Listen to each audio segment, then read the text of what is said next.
บักแตงโมเตรียมพาน้องจ้อยไปส่งบักแตงโมน้องจ้อยเดี๋ยวจะออกไปพุ่นบ่โอเคไปท่าเดี๋ยวไปส่งบักแตงโมน้องจ้อยรับเนาะพี่น้องกะทักทายสบายดีกันอีกครั้งพี่น้องกะเดี๋ยวเฮาสิได้เดินทางกลับแล้วเดี๋ยวไปส่งน้องสาวเฮาก่อนไปขายมากโอ้อยู่พี่ก็มีธุรกิจจ้าธุรกิจเยอะแยะเลยมาซื้อยังสบายดีเป็นบ่เว้าเวียงเป็นบ่เว้าเวียงจันทน์น่ะเว้าเวียงจันทน์ได้ให้กินฟรีตัว พี่น้องฤดูกาลสงกรานต์เนาะก็ยับเข้ามาแล้วเนาะคลิปนี้ก็น่าจะปล่อยหลังสงกรานต์แล้วเนาะพี่น้องเนาะแต่เพราะว่าบ่แต่คำอัดคลิปนี้ก่อนสงกรานต์แต่น่าจะปล่อยบ่ทันในช่วงสงกรานต์เนาะก็ต้องขอโทษขออภัยน้ำลายๆแต่จะเอาเทศกาลสงกรานต์นั้นลงให้พี่ให้น้องได้เบิ่งว่าพวกเฮาเฮ็ดหยังกิจกรรมหยังเนาะทีมงานพวกเฮายังสิมีกิจกรรมหยังแน่ก็รอติดตามเบิ่งพี่น้องกิจกรรมสงกรานต์ก็ย้อนน่าจะได้เบิ่งก่อนอันนี้ก็สิได้เบิ่งย้อนหลังเนาะจังใดก็ขอโทษขออภัย FC หลายๆพี่โอ้ยกินยังหลายเอาผู้ใดอันนี้ก็ผู้ใดท่านใดเนาะ FC ท่านใดที่อยากอุดหนุนน้องจ้อยซื้อขนมนำน้องจ้อยเพื่อจะเลี้ยงน้องๆนักเรียนบ่หรือว่าเด็กน้อยอยู่ภายในบ้านนาดีก็สามารถติดต่อมาหาน้องเพื่อนได้เลยเนาะแล้วก็ซอยเพื่อให้น้องๆให้น้องๆบ้านนาดีได้กินขนมนักเรียนบ้านนาดีได้กินขนมแล้วก็เป็นการซอยครอบครัวบ่าวต้อมสาวจ้อยไปในโตเลยเนาะซอยบ่แม่นซอยโอนเงินมาซอยเนาะพี่น้องเนาะก็คือซอยอุดหนุนเครื่องที่เพิ่นมาขายก็อาศัยได้กำไรเล็กๆน้อยๆต่อยอดเพื่อให้เครื่องได้เต็มร้านหลังจากสงกรานต์ขายดิบขายดีขายดับบ่แล้วเนาะขายดิบขายดีสวัสดีอีกก่อนสบายดีเอารถหยังก็ได้รถใดจังว่าแซ่บเอามันเตยลองเนาะใบเตยโอ้น้องใบเตยลองเบิ่งก็เป็นห่วงน้องจ้อยนี่ไอเตือนอย่างหนึ่งเด้อกินอย่างที่รักกินนะกะย่าซะเด้อเป็นห่วงสุขภาพเด้ออันนี้เนาะหมายถึงว่ารุ่นหุ่นบอกแม่นอันนี้น้องบ่เคยกินแต่ว่าซ่าแบบส่งซาส่งบ่แม่นยาลดหุ่นเนาะแม่นเคยกินแต่ว่าเป็นแคปซูลหรือเป็นยานี่บ่เคยกินอย่าสูบไปว่าปินปัวภายในน้องกินอย่าสูบไปกินได้ตัวนั้นได้เป็นห่วงปัญหาที่เพราะว่าแต่มื้อนั้นก็เกือบเนาะพี่น้องแต่บ่ได้ถ่ายกินเพราะว่าในเมื่อเขาโทรหาแล้วเขาบ่ทำแล้วเขาบ่ได้ถ่ายให้พี่น้องถ่ายแล้วก็ปัญหาตัวนั้นก็ไปปรับกันซะอายบ่รับฮู้นำบ่ให้ FC บ่ให้ FC อายฮู้นำ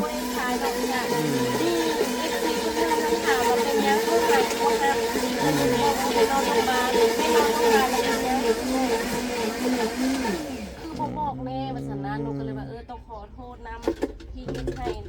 เป็นห่วงมันในช่วงนั้นมันก็ขับขันแม่นเพราะว่านั่งขายหมูอยู่ดีๆเนาะมันก็สลบลงเลยแล้วก็ไปฟื้นอยู่พุ่นเลยนะมันไผเอาไปฮู้บ่กับพี่น้องนี่แหละพี่น้องเอาไปแล้วฮอดฮู้หมอแล้วจะได้ฮู้เมื่อไปแล้วดูแล้วเขาทำบ่ได้จังใดก็น้องก็พยายามพักผ่อนให้เพียงพอความดันบ่ตามเพิ่นกวดเพิ่นว่าจังไดความดันขึ้นแล้วก็อีหยังก็เม็ดเลือดขาวส่วนหลายก็เม็ดเลือดขาวนั่นแหละขึ้นมันเฮ็ดให้เฮาวูบอีกอย่างฤดูนี้มันร้อนเด้มันร้อนโอ้บ่ใส่ก็ได้อันนั้นน้องเอาออกก็ได้นี่บ่เอาออกก็ได้เอาไว้ขายให้คนอื่นคันน้องน้ำแล้วเพิ่นมักแฮงน้องน้ำนี่หูมาหาสาวจ้อยนี่แม่นโอ้ยยังมาแล้วแหละไปหาสาวจ้อยแล้วแม่นโอ้ยหันจืดๆโรงเรียนก็จนบ่อยากไปมาลิ้นบ้านเราเดี๋ยวไอสิพยายามพาทีมงานมาเฮ็ดกิจกรรมสงกรานต์นำกันเนาะทีมงานเฮาลองเบิ่งแต่ว่าช่วงสงกรานต์นี่น่าจะช่วงสงกรานต์อีหลีนี่น่าจะบ่อยากว่างปานใดพี่น้องเพราะว่า เพราะว่าอ้นก็สิได้ขายเครื่องแต่ช่วงนี้ถ้าว่ากายนี่คือบ่ได้ขายแล้วแหละ ก็ขายก็ได้หรือว่า หาเงิน พอสิเบิดก็ได้ หาเงินกระทรวงนี้อ้าวจังใดก็อยากเลี้ยงน้ำปั้นก็ได้เด้อพี่น้องเด้อนี่อยากเลี้ยงน้ำปั้นน้องๆเบสิกะคือฤดูนี้แหละพี่น้องฤดูเลี้ยงน้ำปั้นแหละฤดูนี้ก็ลองติดต่อมาก็เป็นการอุดหนุนเป็นการซอยครอบครัวน้องจ้อยไปในโตเนาะซอยกับบ่ถึงขั้นว่าเอาเงินนี้เอามาซอยเจ้ากับบ่ถึงขนาดนั้นพี่น้องซอยโดยการอุดหนุนเครื่องที่เพิ่นขายเพื่อเป็นการต่อยอดส่งเสริมอาชีพเพิ่นแล้วก็น้องๆก็สิได้กินน้ำไปเสียนะก็หลายคนหลายได้ท่านผู้ใหญ่ที่ส่งมาก็ได้บุญไปน้ำกันเฮ็ดแนวนี้เอาพี่น้องเอ้ยทีมงานพวกเฮานี่ก็ได้ก็อยากซอยกันไปสิละเดี๋ยวเฮาเอามักแตงโมออกไปให้น้องจอยอยู่บ่อนเพิ่นขายก่อนเดี๋ยวติดตามน้องกันยิ้มเก่งอีหลีคนน้อยนี่มี FC เบ้าจักเบ้าอย่างไรทางสวรรณเขตพุ้นโอนเงินมาว่าให้ครอบครัวไฟไหม้เด้อบ่เตียงเด้อว่าไอ้ก็ฮับโอนมาปุ๊บบ่แม่นอายทางสวรรณเขตพุ้นไอ้ก็โอนเงินส่งคืนเพิ่นไอ้ก็ต้องได้เสียเงินโอนเองถอนเองส่งเองอีกก็บ่เป็นหยังเป็นการเฮ็ดบุญเด้ไปพุ่นเลยบ่นี่ แม่น ไปออกไปเลยไปเอ้า อินโทรนะในเบอร์โรฮะ บอกภาษาลาวเป็นอยู่บ่ไปเดี๋ยวเอาออกไปส่งเดี๋ยวไปส่งน้องจ้อยกันพี่น้อง ก้อนในเบอร์นับปันอีดวะ เอาเดี๋ยวออกไปก่อนโอ้มีอะไรขายบ้างพี่น้องบ้านนาดีมีอะไรขายบ้างทำไมถึงขายแต่ไข่มด โอ้ยตั้งเยอะเนาะมื้อนี้เนาะมีแต่ไข่เป้งเด้พี่น้องเอ้ยมีแต่ไข่เป้งโอ้เครียดพันน้อยเฮ้ยเครียดเลอะนี่เครียดทรายบ่เอาไปแล้วโมนี่ลงคืนผักหวานก็มีผักหวานป้าได้พี่น้องอันนี้ผักหวานป้าหน่อไม้ป้าเนาะเดี๋ยวเพิ่นกำลังคนบักแตงโมลงนี่คนบักแตงโมคนมากแตงโมมาไว้จะมาขายตุ้มอยู่ใส่เมื่อนั้นง่วยตุ้มอยู่ใส่อยู่นี่เบิ่งห้อยกับโมเมนต์ไม่แป้นมันฮักเบิ่งระบอกน่าจะเมน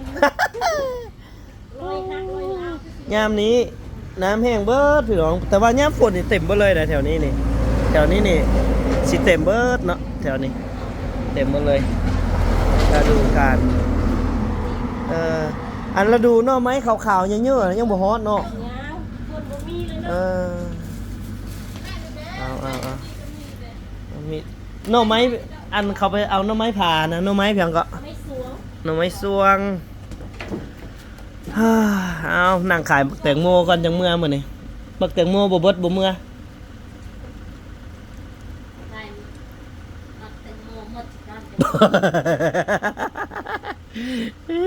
แหงกินฮอตเมียแหงเราไปหลายมื้อละเอาไปเนี่ยได้พันลูกเข้าโรงเรียนได้ซันโอ้ยซาใจไปใส่ก็เอาติดไปคือเงานี่แล้วเอามันไปเลยได้เห็นไหมเอาเซ็ตเอาคือบ่มัดแข้งมันซะมัดค่อยบ่เห็นได้นี่ตัวนี้ตัวแลนบ่อันนี้โอ้แลนละเป็นลายนี่เนาะแลนโกนมันอยู่โกนไหมบ่มันอยู่โกนไหมตัวเท่าไหร่ซ้ำนี่บ่ได้กินซ้ำเขาว่าตัว2เซน บ่ได้แล้วมื้อกินโอ้นาทีมัน300,000พอดีแค่นั้นเขาเอา2เซนเขาเอาอะไรมันเน่าแล้วนี่ปลาลืมมาลงเนี่ย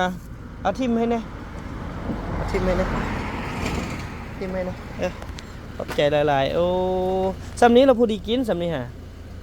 แฮะมันบ่เยอะเกินไปบ่ยาบเว้าแล้วก็น้ำลายใหญ่อยู่เฮือนน่ะว่าขออนุญาตนำว่าซื้อเมื่อก็มีไปเฮ็ดอันนี้เมียเฮาแล้วเลยบอกกินเลยคันสัตว์ประเภทแบบอยู่ป่าอยู่ดงแล้วสัตว์โตเป็นๆเมื่อนั่นนี่แห้งเต็กเราบ่เฮ็ดเลยป่าก็ยังซื้อแหละทุบหวยค่อยเลย เอาซื้อทำไมกันมัน ใครแน่จะได้กินเอาไม้แหละมันบ่มีชีวิตชีวาหยังเออ เอง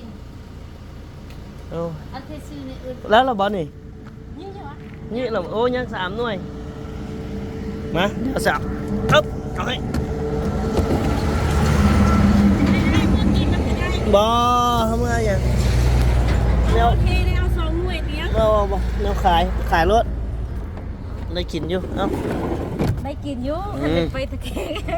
กินอยู่ตลอดเอ้ยเมื่อก่อนมานี่ ขอบใจเลย ไปนั้นก่อน ขอบคุณสำหรับเดินทางขอบคุณเป็นหมู่เป็น จ้า อายฮักที่ดี จังใดก็เบิ่งแยงเอากันมีหยังก็เด้อมีหยังก็เบิ่งแยงเอาเดี๋ยวจังใดก็ของค้ำของคุณบุส้มบุซาไว้ ว่าละหัวพอเท่าเพิ่นก็ได้ไปปัวเดียวซะให้มันดีมันเศร้าซะเจ้าก็ได้กลับก่อน ซื้อทำไมแน่เมื่อให้เมียกิน โทรถามแล้วเมื่อกี้นี่กินแล้ว เดี๋ยวบอก ค่อยถามว่าเอาบ่หน่อไม้วะ มดแดง เอาแล้ว เล่นไป ตอนเอาน้องพลอยเอาให้เมื่อนั้นน่ะยังอยู่พี่น้อง เล่นมดแดงไม่ได้บอกกิน ตอนเล่นแห้งแล้ว น้องทำบ้าน ผักหวานไปแกงให้เพียงอีกสรุปแล้ว บ้านบอกมดแดง เอาไว้ขายให้ผู้ไม่ซะคันมันบ่ได้หรือกับงวดหน้าก่อนเท่าไหร่หรือได้มาซื้อซอยเพิ่นหน่อยเด้อโดยเฉพาะตัวนั้นน่ะต้องมีแหละต้องมีคนซื้อเสื้อเฮาไปก่อนเด้อน้องจ้อยรับกันพี่น้องเดี๋ยวเข้า ทางเข้า เดี๋ยวเข้าไปเยี่ยมเด็กน้อย4 คนลูกกำพร้าพี่น้องเลยบ่เตียงซื้อข้าวอาหาร มีข้าวสารอาหารแห้งต่างๆเนาะมาประกอบส่วนให้เด็กน้อยลูกกำพร้าได้ยินแต่เพิ่นว่าแต่ก็ยังบ่ทันได้มาหาเพิ่นเป็นจริงเป็นจังจักเทื่อ2 ปีแล้วบ่อัน แม่เสียนี่ แม่ละ2 ปี ตอนนั้นก็ระดมเงินมาก็พอได้แก้ไขเนาะวันนี้นี่บ่เตียงก็ตัดสินใจลงมาเบิ่งพี่น้องเอ้ยอันนี้เฮ็ดคลิปนี้บ่ได้เฮ็ดขอเงินอุปถัมภ์หรือว่าบริจาคเด้อพี่น้องเด้ออันนี้คือบ่เตียงคำเต็มใจมาซอยเพิ่นด้วยจิตด้วยใจอีหลีเนาะจึงได้ตัดสินใจมางวดนี้อันนี้คือบ่ได้ว่าเฮ็ดคลิปแล้วคือขอรับบริจาคอีหยังเด้อพี่น้องเด้ออันนี้คือเฮ็ดให้เบิ่งว่าบ่เตียงก็ซอยสังคม เจ้าอยู่ไส เท่าที่เฮาซอยได้เนาะ ตัวบ่ได้เอารถมาบ่สิไปสิไปรับเอาสิไปรับเอาเอาสิไปรับเอาเดี๋ยวนั่นแหละ บ้านเมืองบ่เห็นบ้านเมืองเนาะบ้านเมืองบ่มีมันค่ะ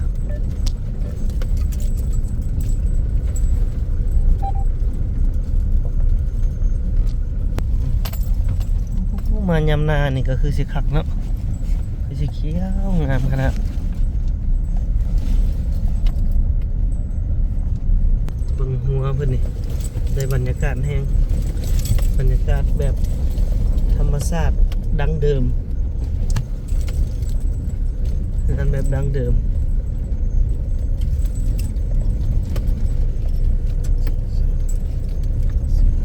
พี่น้องหลังจากออกจากบ้านนาดีเขาก็มา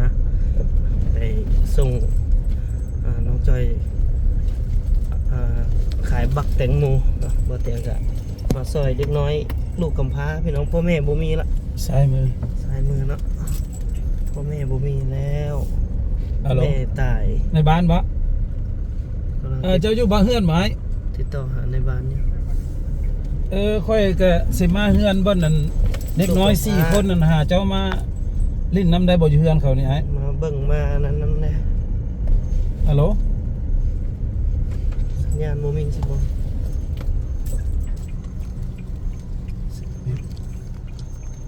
เฮือนนี่ก็สิเป็นเฮือนตัวนั้นเลยไปหันเลย ในมือบัง ตายกูนี่ไปต้นไม้นะเป็นดาวพิษกับซีเมนต์ตัวนี้นี่แหละเมนเลยเป็นดาวพิษแล้วเมนนะไปตรงนี้นะ เนาะ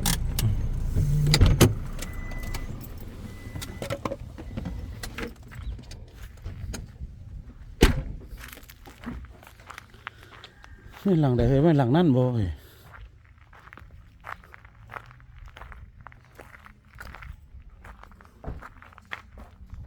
ใช่เงิน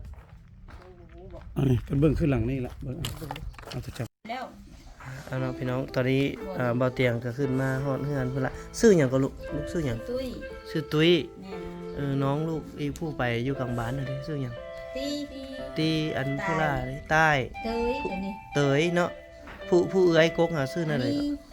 นี่เนาะอันนี้ต้องขออนุญาตเด้อทางเอื้อยเพิ่นอันชื่อนั่นเลยขอน้องขออ เป็น นุ ก ญาต อง ไปกองเนาะ เดิน อันนี้คือเป็น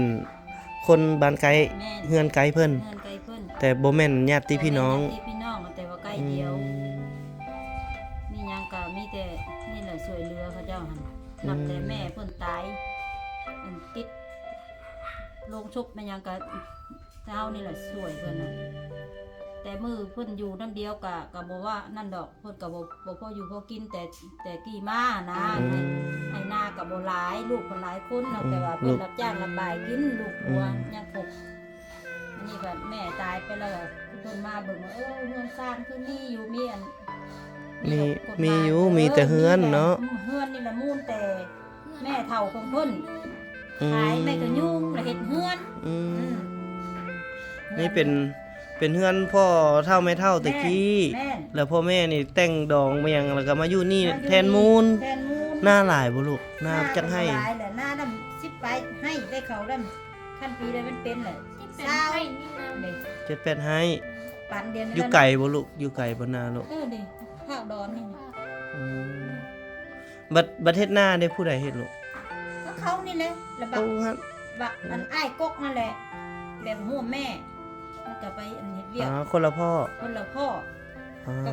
ค่อยนี่แหละไปหาอันถามอันโรงงานน้ำดื่มนั่นไปอ้ายว่าไปมันบอก ตรงนั้นก็ยังบ่ทันได้เอาเมียติ เอาเมียเธอดึงแล้ว อืม ก็บ่แม่นดอกเป็นบ้าชะงึ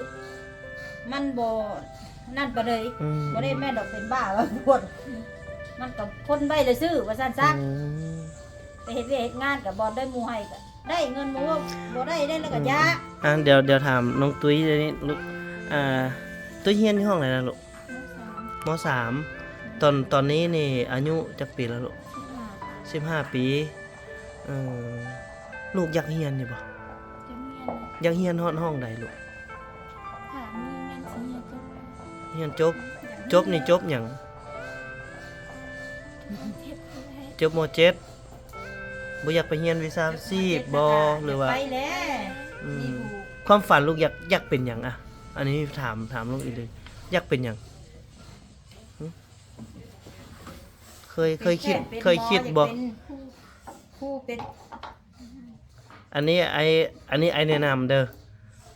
ในฐานะคนที่เฮ็ดเวียกเฮ็ดงานมาก่อนเนาะคือเฮียนอย่างก็เฮียนแล้วมาหาเงินได้เลยเนาะอันนี้คำแนะนำถ้าว่าลูกไปเฮียนบริหารลูกอย่างนี้อันนี้เว้าลูกมาหาเวียกเฮ็ดนี่ยากเฮ็ดแล้วบ่ได้เงินสมมุติลูกเฮ็ดบ่5 ปี10 ปีจังได้เงินก็มีเฮ็ดบ่แบบนั้นลูกต้องเฮียนตัวที่มันหาเวียกเฮ็ดได้ลองคิดเบิ่งเด้อลูกเด้อแต่นี่หาจบม .7 เด้อแต่นี่หาจบม .7 บางเทื่อนี่ก็อาจจะมีผู้ใหญ่เนาะผู้ใหญ่ที่เพิ่นเห็นเพิ่นก็อยากส่งเสริมลูกเฮียนก็มีเนาะลูกเนาะสิ่งที่ลูกขาดเขินมี ตัวใดลูกในซุมื้อนี่ลูกเป็นเอื้อยใหญ่ละเบิ่งน้องมันบ่15 ปีนี่เบิ่งน้อง2คนมีหยังแน่ที่ลูกขาดเขิน มันจะขาดบ่ทุกอันเลยถ้ามันบ่มีไปสั่ง มีหยังแน่ลูกอ่ะลูกเว้ามา น้ บ่ ำคือขาด น้ำก็บ่มี ข้าวก็บ่มี เขาก็บ่มี มีก็บ่กุ้งกินข้าวก็บ่แม่นบ่มีมีอยู่บ่หลายมัน กุ้ กุ้ ง ง กิน อืม แล้วก็ ปีกินนี่ได้จักเป่าลูก ปี ปีนี้ละได้ ปี เนาะ ปีเฮ็ดนี่ ได้ฮัดเช้าตัว แล้วเศร้า ฮัดเช้าเป่า ยังจักเป่าเข้าได้นี่ ชักแรกประมาณ10ปลายนี่นะ 10ปลายในข้าวเปลือก อืม อืมห้องน้ำดิ ห้องน้ำก็เต็มแล้วดิได้แล้ว ถ่ายบ่ได้แล้ว ถ่ายในห้องป้าอันนั้นเด้หันในห้องนอกนั่น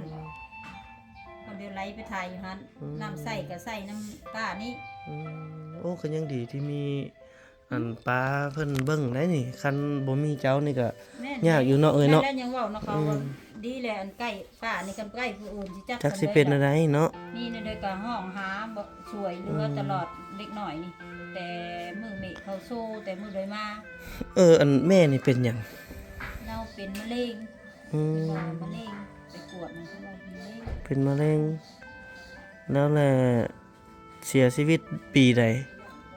2,000เลยเราเสียได้2 ปีปลายแล้ว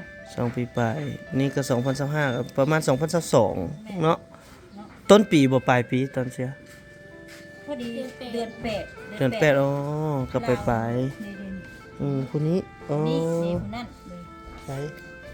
ใส่มาให้เบิดดู นี่ขึ้นมาเพิ่นได้ มาให้เบิดดูลูกมาให้เบิดดูไปมาอยู่นํกันไอ้น้องอ่ะมาไอ้สิถ่ายรูปส่งให้เพิ่นเด้อส่งให้ผู้รักผู้ใหญ่เด้อพี่ลูกพี่มานั่งพี่ลูกอ๋อ4คนนี้มานั่งเรียนๆเดี๋ยวพี่ลูกมา 2 ปีหลังนั่นน่ะ อืม ลูกเอ้ยนี่แหละเพิ่นละ ผู้หญิงเบิดเนาะ ยิงเบิดเลยผู้ชายบักกกนั่นอีกบักกกผู้อันลูกผัวก่อนนั่นผู้ชายผู้เดียวนั่นยิงเบิด มีแต่ผู้นี้นี่ ถือว่าเป็นเอ้ยกกแล้วก็ดูแลน้องแถมเฮียนอีกอีหล่ะคือบ่เฮียนหรอก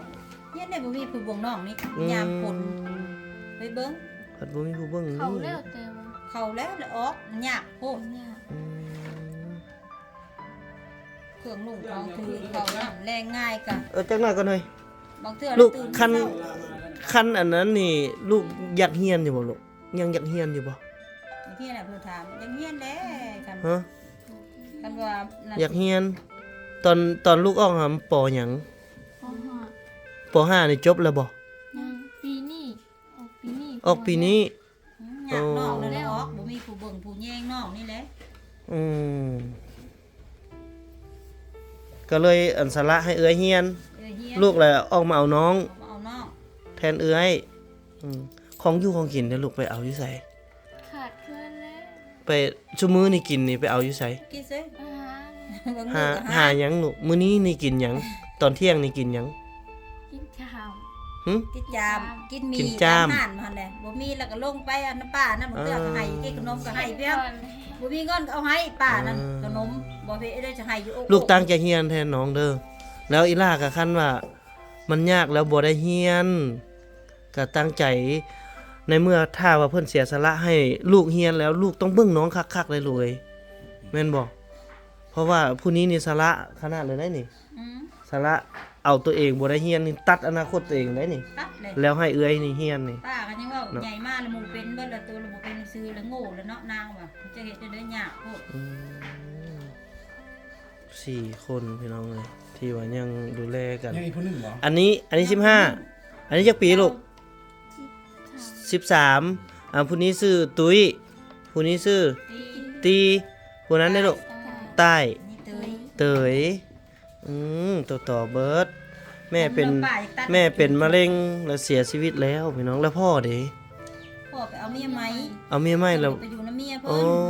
เพิ่น แล้วปะลูกเลย พระเลย เออ พ่อแท้ๆนี่บ่ พ่อแท้ๆนี่แหละไทยเสียงควางคนพ่อ ว้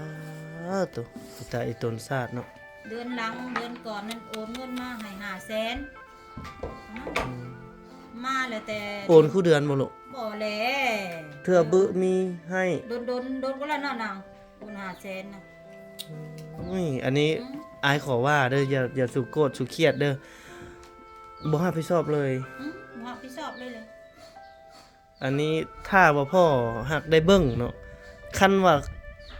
คิดกับคำเว้าบ่เตียงก็โอนเงินมาซอยเพิ่นเดือนละ4-5 แสนก็ยังดีเนาะอัน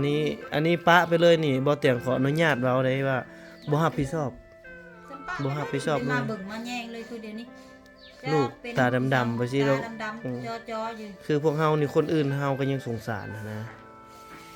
คันว่าเอาเมียใหม่ก็คือบ่เอามาอยู่นํลูกแด้ เงินค้ำทุก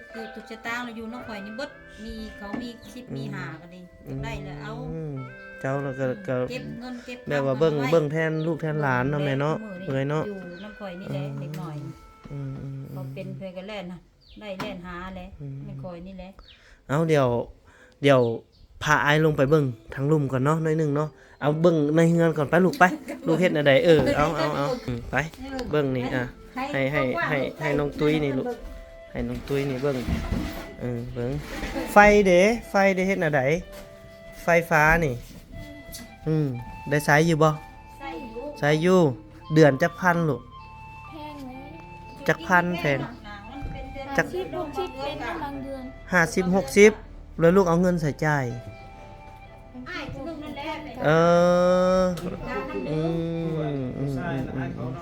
เอาอันนี้นี่เนาะนี่อันนี้ข้าวนี่ก็ยังพอได้กินอยู่เนาะลูกเนาะปีนี้นี่ยังพอได้เพิ่นเอาโอ้ก็กุ้มอยู่นี่ถ้าว่า3-4ไอ้น้องเขาเจ้าก็กุ้มข้าวนี่กุ้มอยู่ข้าวนานี่เฮ็ดเองบ่ลูกนานี่ก็พวกลูกเฮ็ดเองเลยได้ดำเองไถเด้ ให้อ้าย ไถละอายมาไถให้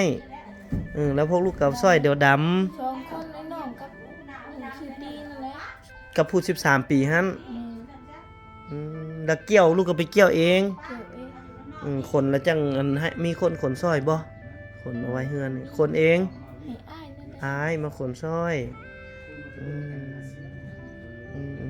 อันนี้คือหลายคนก็บอกบ่เตียงมาว่าอยากให้มาอันนั้นเดี๋ยวอายสิพยายามหาเวลามาถ่ายคลิปพวกน้องให้ได้ดูเด้อลูกเด้อแล้วสมมุตินี่สมมุติว่าไอ้เตียงค่ำอันนี้ชื่อเตียงค่ำเนาะเตียงค่ำหน้ากายเคยได้ยินบ่เคยอยู่บ่ เคย คัน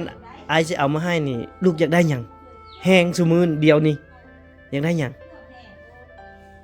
ถามว่าเลิกเฮียนกะถามว่าเฮียนเลยก็บ่มีรถไปคือหมู่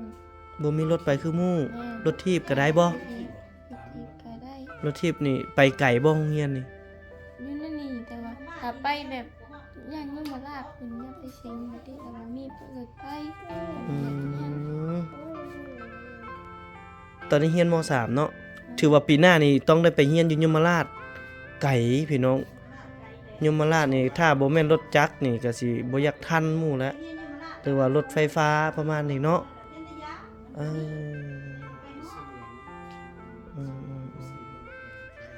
แนวอยู่แนวกินเด้มื้อนี้บ่มีหยังเลย จาม กินจ้ามแล้วตอนแรกเนี่ยสิพาน้องกินหยัง ยังบ่ฮู้ยังบ่ฮู้เทื่อมื้อนี้อ้ายมีแนวมาให้ก่อนเบื้องต้นเด้อมีผู้ใหญ่เพิ่นสิซอยดอกเพิ่นเบิ่งคลิปแล้วเพิ่นก็สิซอยลูกเด้ออดทนเด้อลูกเอ้ยเด้อพ่อบ่มีแม่บ่มีแล้วลูกเป็นหลักลูกก็ต้องเบิ่งน้องให้ได้เบิ่งน้องให้ได้ไปเดี๋ยวพาไปเบิ่งเฮือนครัวไปเดี๋ยวไปเบิ่งเฮือนครัวก่อนพี่น้อง เบิ่งแต่เงินครัวเนี่ย เบิ่งเฮือนครัวเนี่ย จีบ อยากมาแตะโดดแล้วก็แต่บ่มีโอกาสได้มาใส่ลูกลงไปเลยลูกลงไปเลยอ๋อแต่งกินอยู่นี่บ่ลูกอ๋อแต่งกินอยู่นี่โอ้คันใดก็บ่มี ไปแล้ว ใส่ว้าวโอ้ยสังกะสีก็ไปแล้วมาไปย่างไปบ่อนกระตูนนี้เลย ดังไข่ อ๋อเบิดแล้วเนาะนี่เนาะ มันตกมันนั่น เอ ดังไข่ เดี๋ยววันที่19ไอ้สิพาผู้ใหญ่เพิ่นมาเด้อพาผู้ใหญ่มาเบิ่งตึมห้องน้ำก็ถือว่าเต็มเนาะแล้วไปใส่น้ำปลาหั่นเพิ่นดีอยู่บ่ลูกเพิ่นดีแฮงบ่ดีกว่าพ่อแม่อีก